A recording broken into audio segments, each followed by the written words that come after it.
Well, first of all, I'm here to speak on behalf of the most oppressed, most abused, most murdered group of beings that has ever existed. I mean, when was the last time a chicken or a cow attacked a human being?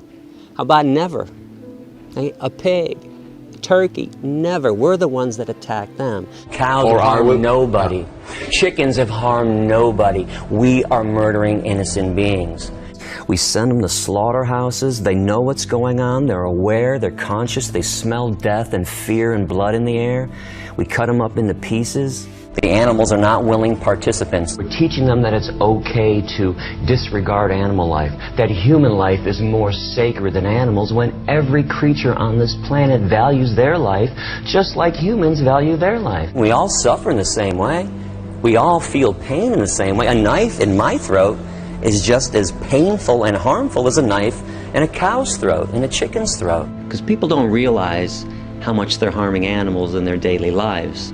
Most people I know aren't evil people, but most people don't realize their daily choices support evil. So if you put a knife in my hand when I was growing up, even though I ate meat, said, "Hey Gary, go kill that cow," Billy, you must be crazy. I'm not sticking that knife in somebody else's throat.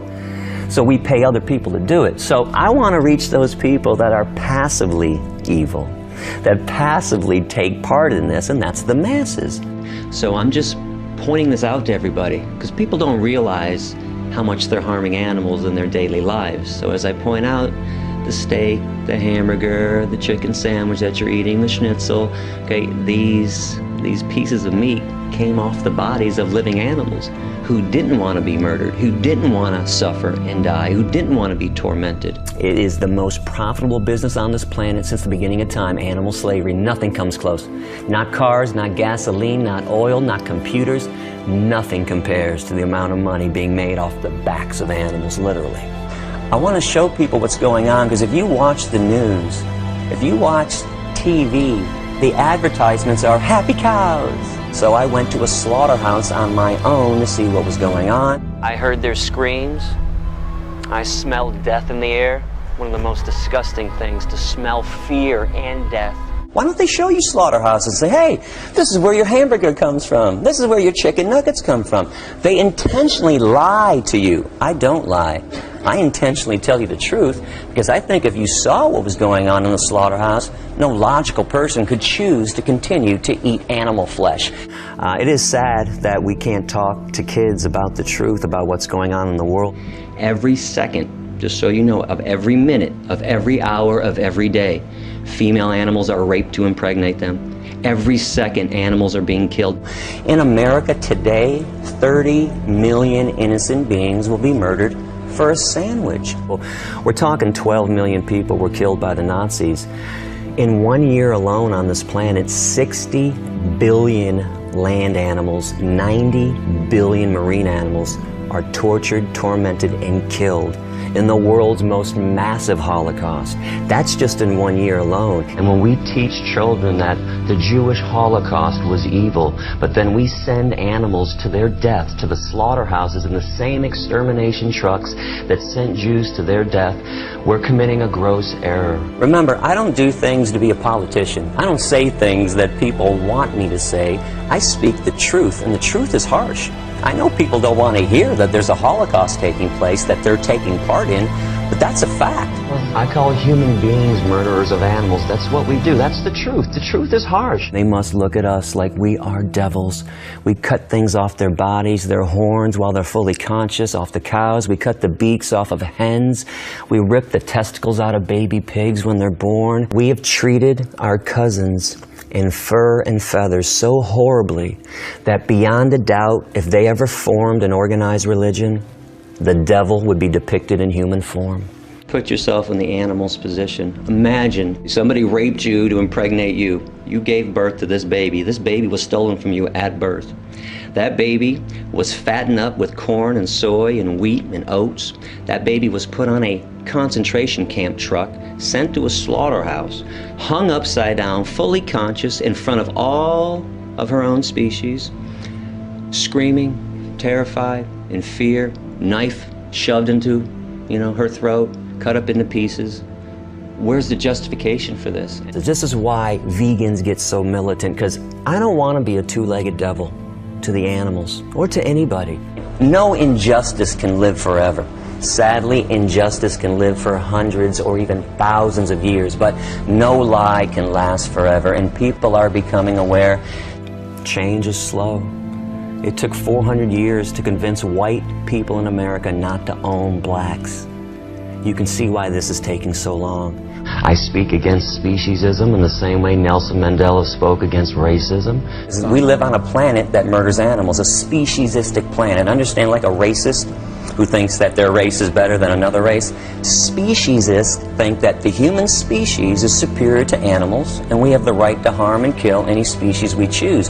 Where do humans get off owning and controlling living beings? Do you know that if you took humans off this planet, the extinction of humans would benefit everything that exists, the animals, the forest, the air, the water, the mountains? If the bees disappear, everything falls apart. This is how special and valuable bees are to the world. The issue is we just need to change the way we view animals. We have to realize humans aren't the only beings on this planet, and we're not more important than animals. Because this is the first form of the hatred humans are taught. Racism, sexism, anti-Semitism, heterosexism, these are branches of hatred. The root is speciesism. When you're a kid growing up, you're taught, hey, be nice to the dog, be nice to the cat. But that cow, that chicken, yeah, he doesn't count. Just kill them, screw them. Be nice to the horse. Be upset when somebody poaches a rhino. Be upset if somebody cuts the fins off of a shark. Hey, but that turkey, kill him. It's Thanksgiving, it's a holiday. So the kid is confused growing up. So when we get down to talking about discrimination and why it's wrong, where it comes from, it all stems from that somebody looks and acts differently than you. If you taught a child growing up that, hey, just because that chicken looks differently than you do, that chicken has every right to live. That spider has every right to live, just like you do. How is that child going to grow up and look at a different person who's a different size, shape, and color? How is that kid going to look at that person in hatred, with violence? Speciesism, by eradicating that, we can bring peace to this planet. You said my steak, I'm very big on language. That steak was never yours. Okay, that steak is a euphemism, by the way. That's cow flesh. That flesh belonged to another living being. So we always want to say leather when it's cow skin. Even the terms bacon. What's bacon? You mean pig flesh? 75% of the animals on this planet are herbivores. Of course. But why do we try to justify human behavior based on lion behavior or shark behavior? Notice you have clothes on. And I notice that you have a cell phone and you have a computer. It is unfair to pick one thing that lions do that you want to mimic when you don't want to mimic anything else they do. You notice that convenient argument? We just want to do what the lions do when they eat antelope. You put a 2-year-old child in a crib with a bunny rabbit and an apple? Let me know when the child eats the bunny rabbit and plays with the apple. We are purely herbivorous. We have no carnivorous or omnivorous instincts whatsoever. It's an unfair comparison. You're not a lion, and just so you know, lions are carnivores. Humans are not. We are herbivores, 100% up and down, physiologically. If your jaw moves from side to side in a grinding motion and you chew, you're 100% herbivore. If you were a meat eater like a lion, your jaw would only go like this, up and down, rip and swallow. If you sweat through your pores to cool yourself, you're herbivore. See, the problem that I have is when people lie about why they harm animals, that animals don't think, that they can't feel, that they're not smart, that I need my protein, that we can do it in a humane way. See, we can't throw this word humane out there when we're talking about rape, torture, and murder. You can't put the word humane next to it. So if I go and meet a woman at a bar, I buy her some drinks, I bring her some flowers, I take her back and put on some soft music, some Teddy Pendergrass, and we dance and we look in each other's eyes, and I slip her a date rape drug and rape her. Is that humane? Why not? She didn't feel a thing. See, because the act of rape is evil, okay? The act of murder is evil. You can't do it in a nice way. Okay, we have to stop thinking that there's a nice way. In fact, you know what the nice way to kill is? Not to kill. That's a nice way. I noticed that religious people love to worship things that we created in God's name. The Bible, the Quran, Stars of David, the cross, but nobody worships anything that God created. The water, polluted, the air, polluted. The forest, cut it down. Anything that God made, we destroy. Anything that we made in God's name, we worship. So my condemnation isn't about God, it's about what religious people do in God's name. Over the years, as I've talked to tens of thousands of people, I've noticed that people who have been oppressed, Jews, Hispanics, women, blacks, they always respond better to this revolution that I'm involved in because they understand oppression. They've been through it. They know what it's like to be treated like nothing, like their lives don't matter. People who have been harmed understand why it's wrong to harm somebody else. So I want to eradicate the lies and get down to the issues at hand. I'll show you hospitals full of people with heart disease, cancers, diabetes, osteoporosis, kidney problems, etc., all stemming from animal protein, the main cause of every major disease on this planet. Now, here's what I love about the health benefits of veganism.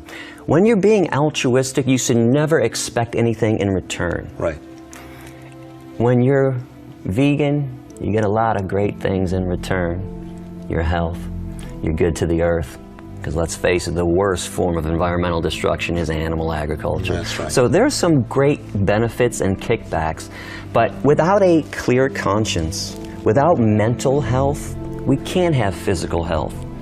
So if you're going to focus on the physical health aspects and miss this aspect, you're still not right. I think when you put violence in, you get violence out. You consume discrimination and death, you're going to, exude the same horrible things. What's wrong with somebody choosing to be compassionate, choosing to be good to the environment, so children don't have to starve to death around the world while we're feeding 50% of the world's crops to 60 billion land animals in the meat, dairy, and egg industries? And find peace on this planet by eradicating speciesism. You can start, giving compassion to the animal kingdom, to the insect kingdom. Then you start living peacefully with the planet and with each other. And peace begins at the dinner table.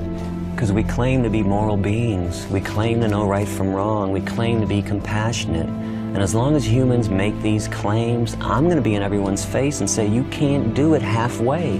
The path to peace is through veganism. So it's logical to want to be vegan, to want to reduce and eliminate pain and suffering. Once I point it out to people, most people, sane people, logical people, make that next step. It's thrilling to know that people are paying attention and making massive change. And as we go back in time and look at all the other people that we adore now, collectively, we all agree, Gandhi and Dr. Martin Luther King and all these people, Rosa Parks and Cesar Chavez, they were not loved during their time.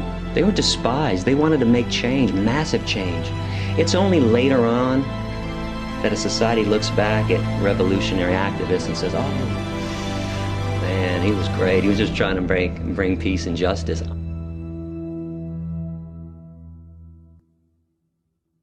This stuff has to stop.